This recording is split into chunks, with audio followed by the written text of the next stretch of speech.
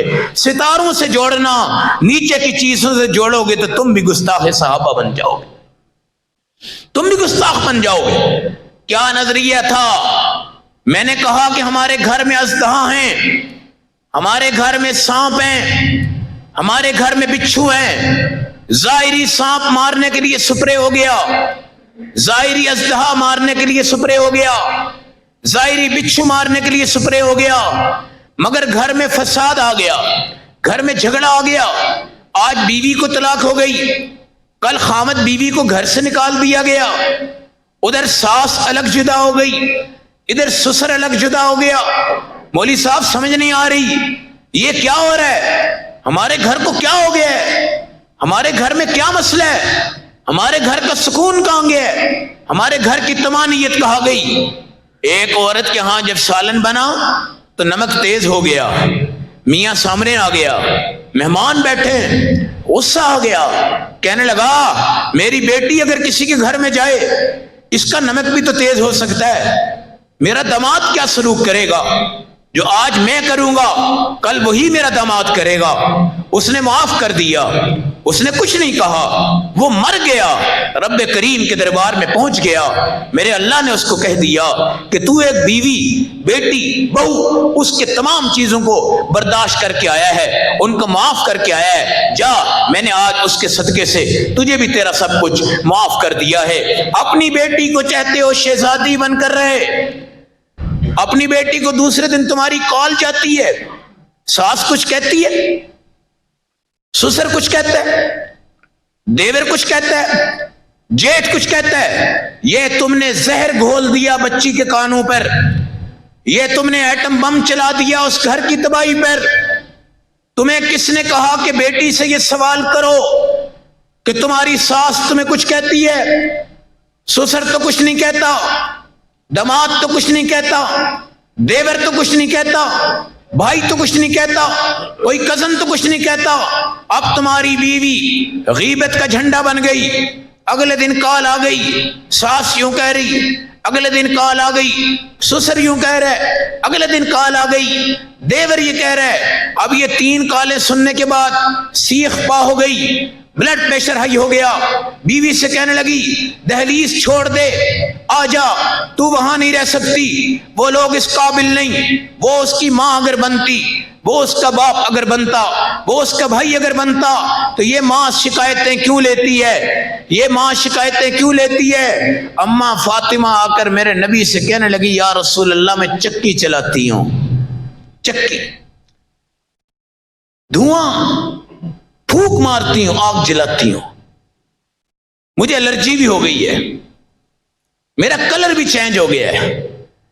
میرے نبی نے یہ نہیں کہا بیٹی علی آٹا پورا کرتا ہے، علی آٹا لاتا ہے، علی پانی لاتے ہیں، کیونکہ میرے نبی کی یہ تربیت تھی کہ اگر تیرا باپ بھوک کی وجہ سے پیٹ پہ پتھر باندھتا ہے تو اس کی بیٹی بھی انشاءاللہ اگر بھوک آئے گی تو پیٹ پہ پتھر باندھے گی، پیٹ پہ پتھر باندھے گی۔ کل ضعیف متضاعف، کمزور رہو کمزور، ضعیف رہو ضعیف، نیچے رہو نیچے، دھیمے رہو دھیمے۔ اگر گھروں کو بچانا ہے تو کال مت کرو، بیٹی کو مت پوچھو، بیٹی کو مت پوچھو، یہ تم نے اپنے گھر اجاڑ دیے، اپنی بچیاں تم نے تباہ کر دی، بچیوں کو تم نے شہ سواری دے دی۔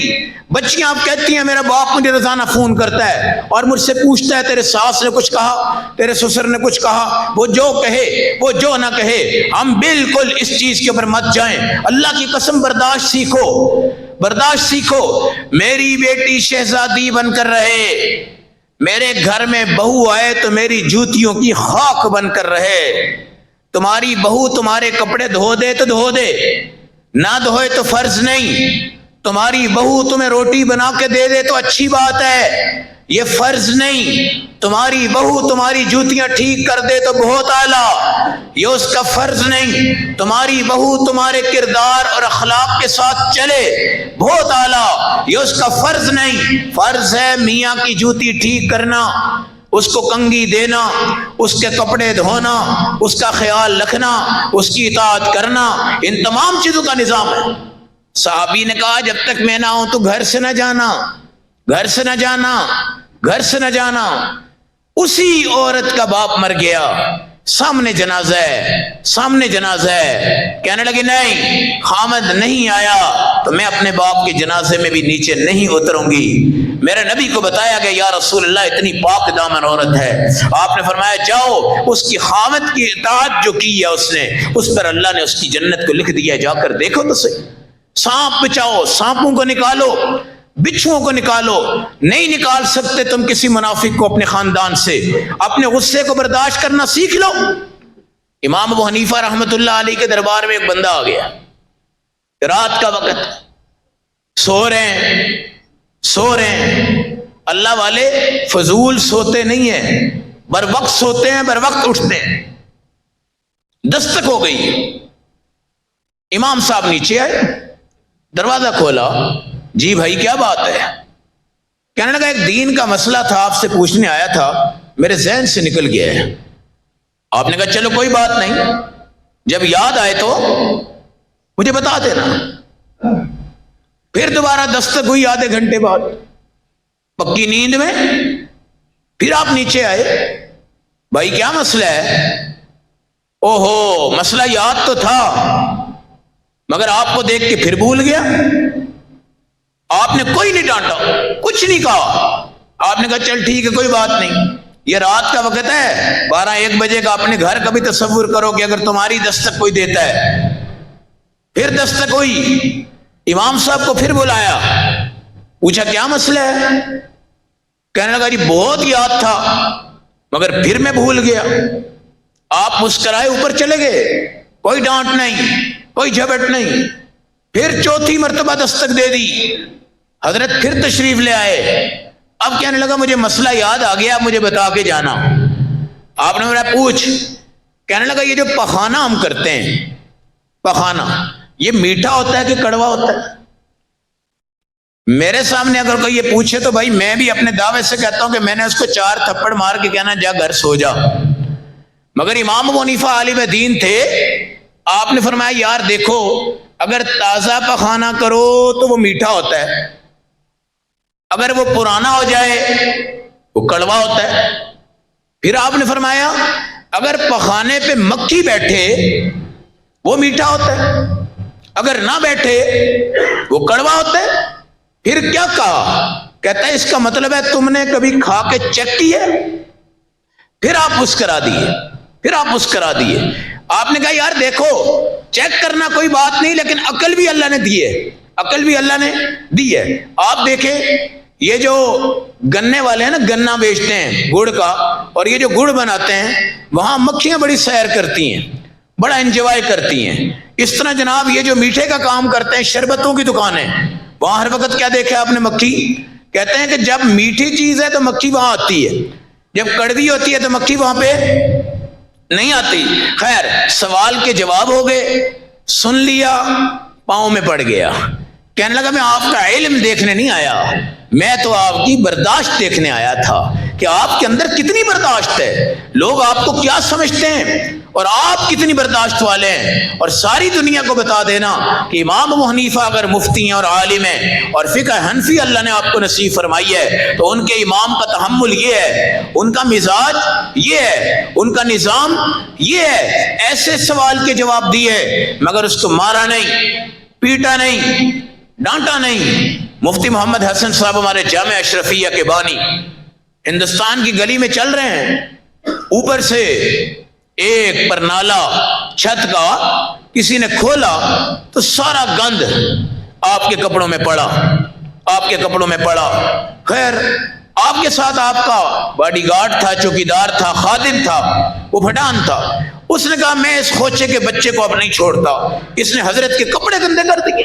فرمایا چھوڑ دے، خبردار اس کو کچھ کہنا.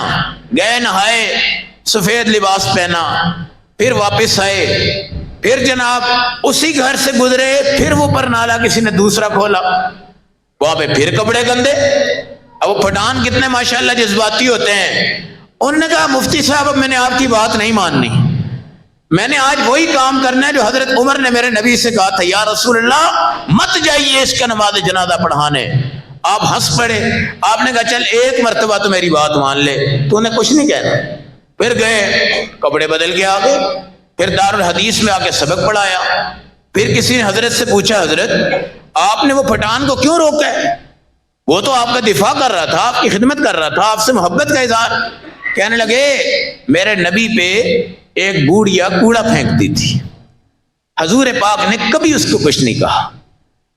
ایک دن وہ کوڑا نہیں پھینک سکی تو میرے نبی نے پوچھا یار آج کوڑا نہیں پھینکا اس نے؟ لوگوں نے کہا وہ بیمار ہے. تو میرے نبی نے اس کو دستک دی اور جا کر اس کی بیمار پرسی فرمائی، اور وہ حیران ہو گئی کہ یار جس نبی پہ میں روزانہ کوڑا پھینکتی ہوں. اس لیے میرے بھائیوں آپ کے گھروں میں مگرمچھ ہیں، آپ کے گھروں میں بچھو ہیں، آپ کے گھروں میں یہ دشمن ہے. یہ کون دشمن ہے جو آپ کو لڑاتے ہیں، مرواتے ہیں؟ یہ صرف اس وجہ سے آپ نے اپنی بچی کو فون کیا، ساس کیا کہتی ہے یہ کہتی ہے، سسر کیا کہتا ہے یہ کہتا ہے. آئندہ وہ کہے نا تو اس کو یہ جواب دیں، سسر تجھے کہے نا تو اس کو یہ جواب دیں، تیرا دیور تجھے کہے نا تو اس کو یہ جواب دیں. یہ جو میرا غصہ ہے میری بیٹی کے لیے، میرا غصہ ہے میرے بیٹے کے لیے، یہ غصہ سانپ ہے، بچھو ہے، مگرمچھ ہے. میں اپنی بیٹی کو اس راہ پہ لگاتا ہوں، اپنی بہو کو اپنی جوتی کی نوک سمجھتا ہوں، اور اپنی بہو کو میں اپنا خادم نوکر سمجھتا ہوں.